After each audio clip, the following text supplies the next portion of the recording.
Hola, ¿qué tal, queridos amigos? Bienvenidos a un nuevo episodio de Vladimir y Punto. Hoy vamos a conversar sobre la negociación y nos acompaña para este tema Igor Cuoto, el doctor Igor Cuoto, quien es experto en temas de negociación y manejo de conflictos. Y bueno, la negociación no es solamente en el ámbito político, la negociación va más allá de eso. Negociar en casa, negociar con la esposa, negociar con los compañeros de trabajo, negociar con el vecino, negociar con los clientes, negociar. Es una expresión, bueno, que abarca muchas realidades de la vida diaria. Bienvenido, Igor, gracias por acompañarnos. Gracias, Vladimir, por la invitación a tu programa, a tu segmento. Y definitivamente la negociación es una herramienta social que está presente en nuestras vidas todos los días.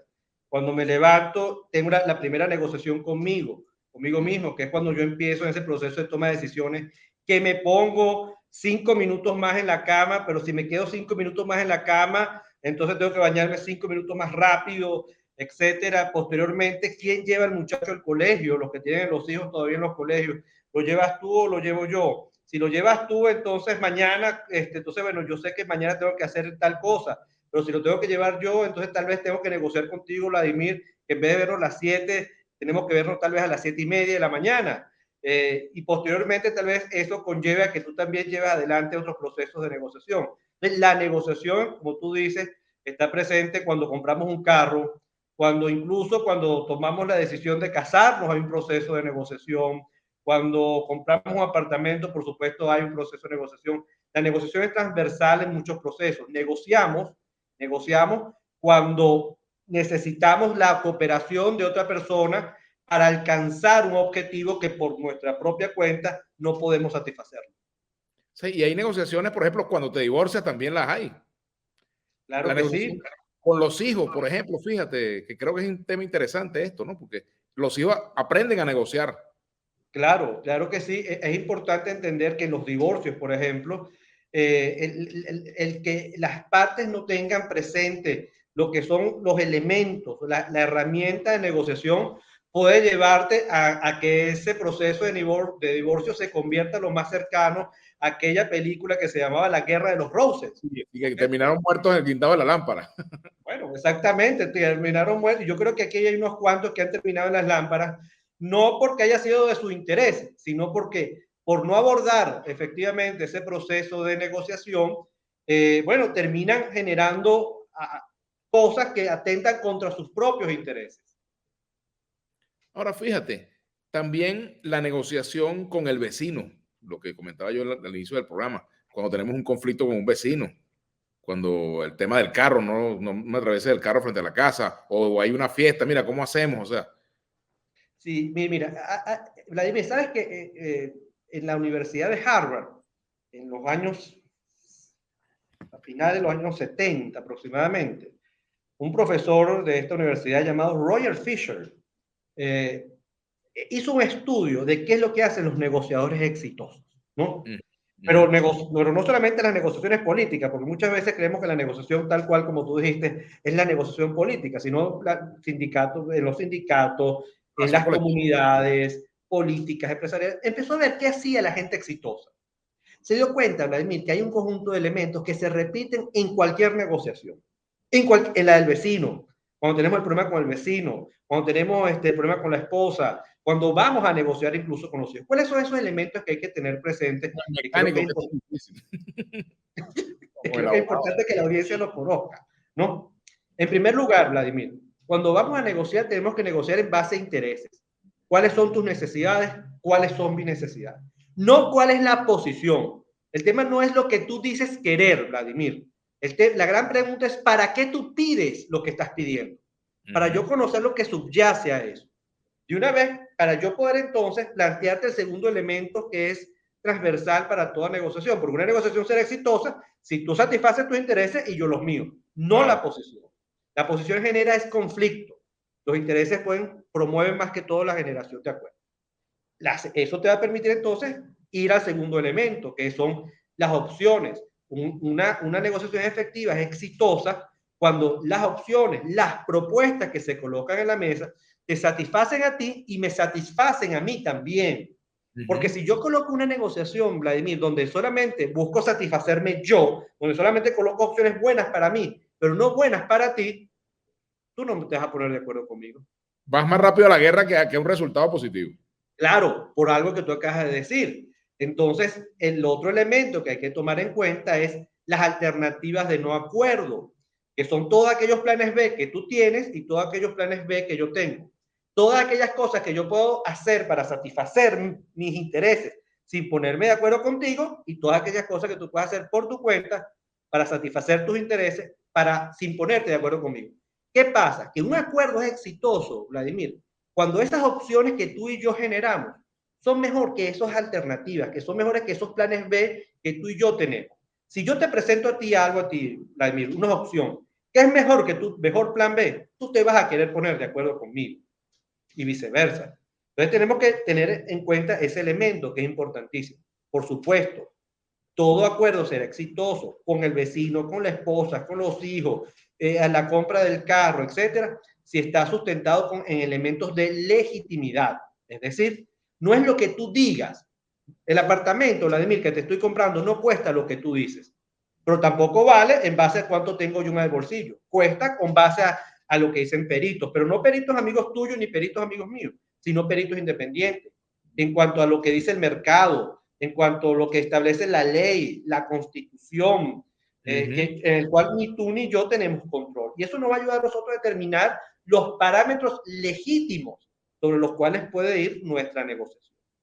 Dicho eso, entonces el otro elemento importantísimo para cualquier proceso de negociación es todos estos elementos, es decir, todas estas opciones que satisfacen nuestros intereses y que son mejores que nuestras alternativas y que están sustentadas en criterios legítimos se traduzcan en un compromiso que sea factible, viable y operacional. Nada hacemos, Vladimir, con que yo te ofrezca a ti, discúlpeme la expresión, pajaritos preñados, si yo no te los puedo dar. Claro. Ni vale la pena que tú me ofrezcas villas y castillas a mí cuando tú no estás en capacidad de darme villas y castillas efectivamente.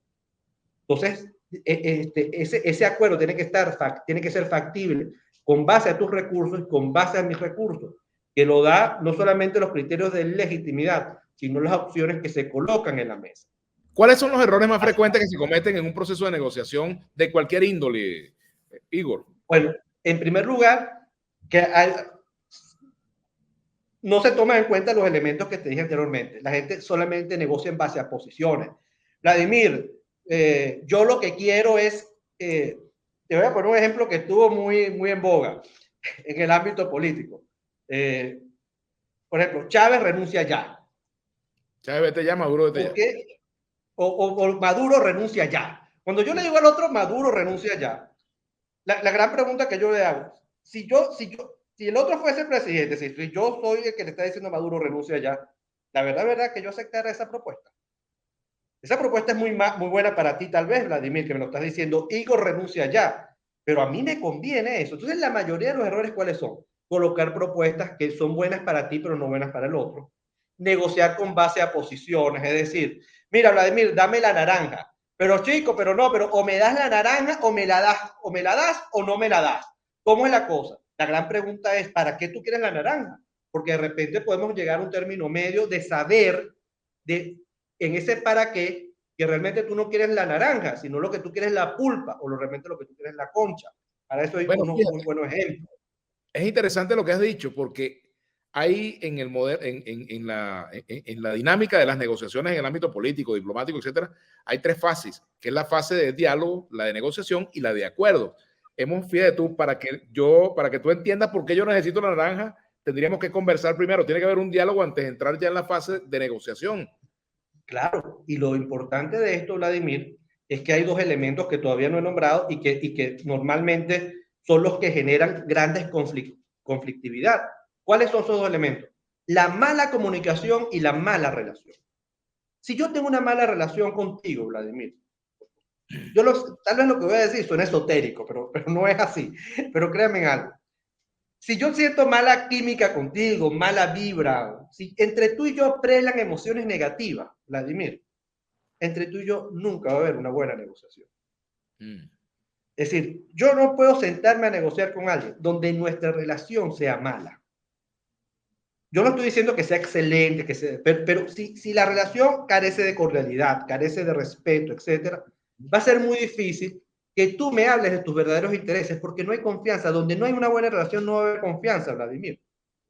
Y si no hay confianza para que tú me hables de los intereses, no vamos a hablar de opciones. Entonces yo me voy a decir, ¿por qué yo voy a tener que complacer a Vladimir? ¿A cuenta de qué? ¿No?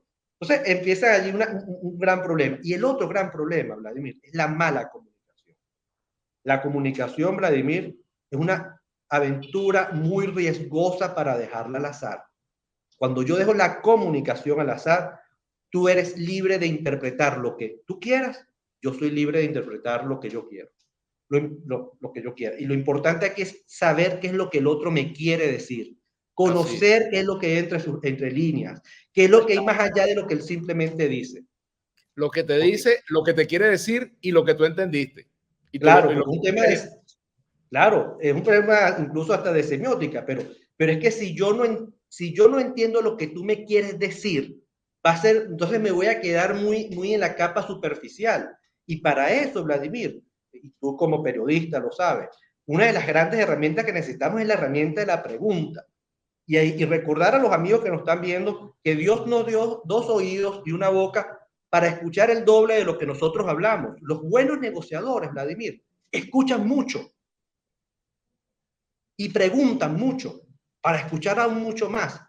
Y una vez que yo haya avalado lo que yo supongo que tú me quieres decir, entonces ahora sí entro a plantear opciones, propuestas. Y hay otro elemento también, Vladimir, que afecta mucho el proceso de negociación, que es el contexto. Yo tengo que tomar en cuenta el contexto de la negociación, porque la gran verdad, Vladimir, que en nuestra negociación, tal vez hay actores de tu entorno que están a favor de que tú y yo nos pongamos de acuerdo, pero tal vez hay otros actores que están en contra de eso. Yo tengo que tomar en cuenta esos actores del contexto para ver cómo yo genero alianzas a favor de la dinámica de negociación que yo quiero generar, de forma tal de que cuando nos sentemos tú y yo, efectivamente, tengamos a nuestro alrededor personas que están promoviendo un proceso sano, un proceso que realmente sea productivo.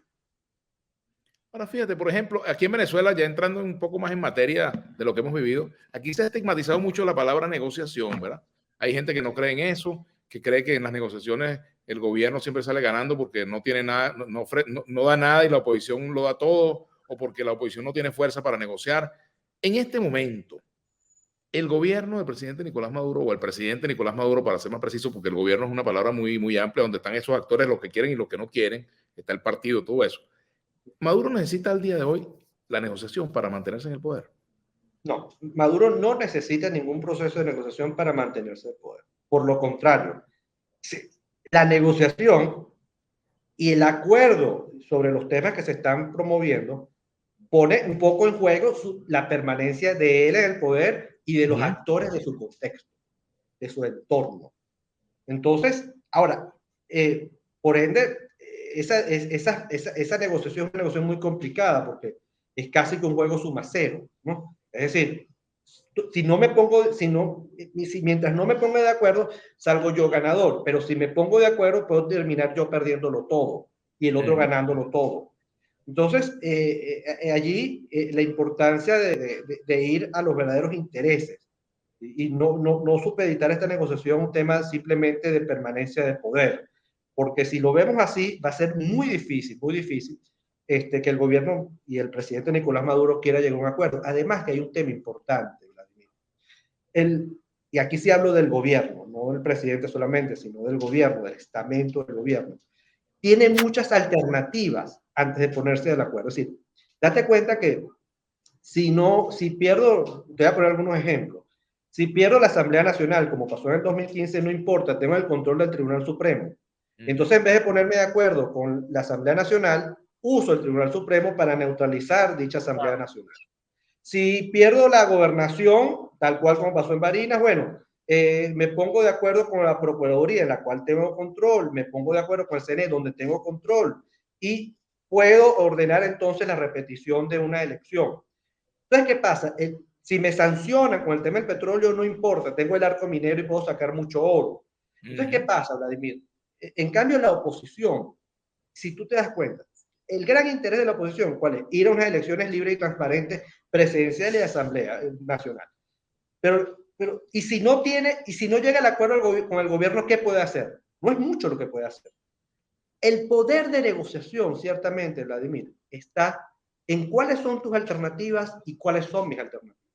Si tú no tienes alternativas, Vladimir, tú no tienes poder. Eres prisionero.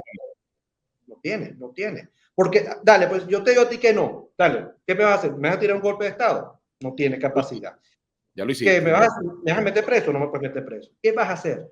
¿No? Entonces, si te das cuenta, la única alternativa que tiene la oposición es la movilización social, y le guste o no le guste a la gente, la gran alternativa que tiene la oposición venezolana es el tema electoral, es decir, la capacidad de movilizar a la gente, de participar en un evento electoral, ¿ok? Porque allí el gobierno, y tal cual como quedó demostrado en el estado de Barinas, el gobierno no tiene control de eso. Es decir, si la gente sale a votar abayazadoramente, el gobierno no puede hacer nada, es decir, va a ser muy difícil hacer una trampa, y si la hace, la verdad es que las consecuencias serían gravísimas para el propio gobierno. El otro asunto tiene que ver con la formación del negociador, porque una cosa es tener voluntad de negociar y otra cosa es saber negociar. Yo recuerdo una experiencia que yo tuve como diputado cuando hubo el caso de los rehenes en Terrazas del Ávila. Me llamaron, yo era miembro de la Comisión de Política Interior, me llamaron para negociar para formar parte de los negociadores con los secuestradores, que una tragedia terminó aquello. Bueno, claro. Y realmente yo no estaba formado para eso, es decir, y quizás las personas que fuimos de buena fe, un cura, fui yo, fue otra persona, pero si tú no estás formado para negociar, ¿cómo puedes ser exitoso? O sea, claro, y te voy a dar la respuesta didáctica, y te voy a dar la respuesta también anecdótica. Mi papá formaba parte de la directiva de la Policía Técnica Judicial en esa oportunidad. Yo recuerdo, sí. Y mi papá se enteró de que Lazo Ricardi, que era el director de la PTJ en aquella oportunidad, se enteró por un programa de televisión de que Lazo estaba negociando. Mi papá llamó a Lazo y le dijo: Lazo, ¿tú qué haces allí? Bueno, que estoy negociando. Lazo, tú no puedes estar allí. Tú eres el director. Para eso hay un equipo especialista en negociación. Tú no tienes que estar allí. Y le dijo, además acuérdate una cosa, si tú no los complaces a ellos, lo próximo que va a pedir los que estaban allí, los delincuentes, va a ser hablar, tal cual como pasó con el ministro de Justicia y con el fiscal general. Y tú te vas a acordar que el ministro de Justicia y el fiscal general se aparecieron. Mi papá a regañadientas fue porque le dijo, ya esto va a terminar muy mal. Y va a terminar muy mal porque lo que tú dices, porque los actores que empezaron ese proceso no eran los actores que tenían que sentarse a negociar, porque no tenía la formación de negociación. Mira, una cosa es que yo sea un gran abogado, una cosa es que yo sea un buen periodista, un buen comunicador social. Eso no hace que yo sea el mejor negociador. La negociación es un proceso en sí mismo, es una interacción social. Y si yo no me preparo, y si yo no tengo formación para abordar metodológicamente esa interacción social llamada negociación, sea cual sea el proceso, Vladimir, como es ese proceso de una situación de rehenes, como la que tú comentaste, puede terminar muy mal, porque empiezas a cometer errores de libritos. Pero tú, en tu desconocimiento, tú dices, pero si yo lo estoy haciendo muy bien. Claro, la ignorancia da para todo. Claro. Lo que pasa es que yo no puedo saber de todo. Y date cuenta que tan grave es esto, y yo lo he dicho a los amigos, yo soy abogado, y los peores negociadores somos los abogados, porque a los abogados, en Venezuela al menos, nosotros nos enseñan es a litigar, nosotros nos enseñan es a tener la razón. Entonces se ve el proceso de negociación como un proceso en el cual yo voy a persuadir al otro de que yo tengo la razón, de cómo yo me salgo con la mía. Y la gran verdad, Vladimir, es que una negociación exitosa no es cuando tú te sales con la tuya ni cuando yo me salgo con la mía. La buena negociación es, entre comillas, cuando tú y yo nos salimos con la nuestra. Claro, que es el ganar-ganar, ¿no? Claro, ganar-ganar, que no significa, Vladimir, salir en partes iguales, no es picar la naranja por la mitad.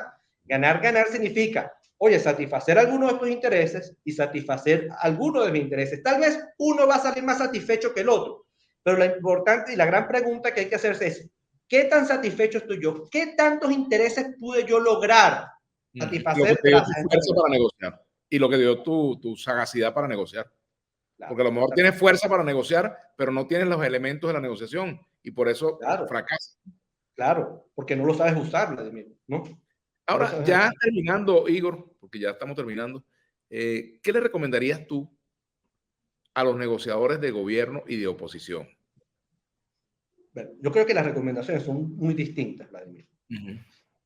Yo voy a tratar de ser lo más pragmático aquí. Si tú me preguntas algún consejo para los negociadores del gobierno sería que ellos realmente se abran mucho más al proceso de negociación cierto, no solamente con los actores políticos, sino con los actores de la sociedad civil en general. Yo creo que el gobierno necesita, ahorita estamos hablando supuestamente que se va a haber una reforma judicial, la gran pregunta es, ¿tú estás dispuesto a sentarte a negociar con las academias, etcétera, para renovar nuestras instituciones con hombres y mujeres que realmente tengan el currículum, que tengan las competencias para hacer que las instituciones sean lo que deben ser en nuestro país? Entonces, bueno, ahí hay un tema de apertura y de sinceridad. A los amigos de la oposición, yo creo que hay varias recomendaciones. En primer lugar, la necesidad de ponerse de acuerdo entre ellos. La necesidad de demostrar de que hay acuerdos, de su capacidad de ponerse de acuerdo entre los actores que piensan similares. Eso le daría un gran mensaje al país. El país lo que quiere ver, tal cual como vimos en Barinas, es una oposición unida y que puedan dirimir sus diferencias. Si no son capaces de dirimirlas entre ellos, va a ser muy difícil dirimirlas con el gobierno. En Así. segundo lugar, Vladimir, negociar con base a los intereses. Es decir, yo una vez creo que tú y yo lo comentamos, aquel famoso mantra era negociar con base a una posición. Hoy creo que la negociación está mucho más centrada al verdadero interés que son esas elecciones. No perder el objetivo. Es decir, el gran tema es elecciones libres y transparentes, no desvirtuar y ponerse a negociar otras cosas. En tercer lugar, Vladimir, la necesidad de entender de que la comunicación hay que cuidarla muy bien. Esto es una negociación, Vladimir, que no solamente tienes que cuidar la comunicación con la contraparte con la cual tú estás interactuando, que es el gobierno, sino la comunicación con la opinión pública, la sociedad, el pueblo venezolano e incluso la comunidad internacional está muy pendiente de qué es lo que tú dices, de cómo lo dices. Porque el problema, Vladimir, ponte tú de que aquí mañana pasado se llegue a un gran acuerdo para unas elecciones libres y transparentes. Pero si no se vende de que este es un proceso confiable y si no se vende, no se comunica exitosamente y efectivamente y eficientemente ese acuerdo, la gente no se va a sumar a ese acuerdo, por más bueno que sea. Porque el éxito de este acuerdo no pasa porque se pongan de acuerdo en México, pasa en que ese acuerdo nos persuada a todos los venezolanos a asistir a votar. Estas son algunas de las grandes recomendaciones en términos generales, son mucho más, por supuesto. Para Pero ambos. bueno, para ambos. Así es. Bueno, caramba, te agradezco mucho que nos hayas acompañado, Igor. Ha sido bastante interesante conversar contigo y siempre quedan muchas cosas en el tintero. Claro, yo lo que le pido a la gente, en primer lugar, te doy las gracias a mí por la invitación. Y le digo a la gente, estudien. Y si hay algún consejo que tú me dices, Igor, el gran consejo cuál es, antes de sentarse a negociar son las 3P.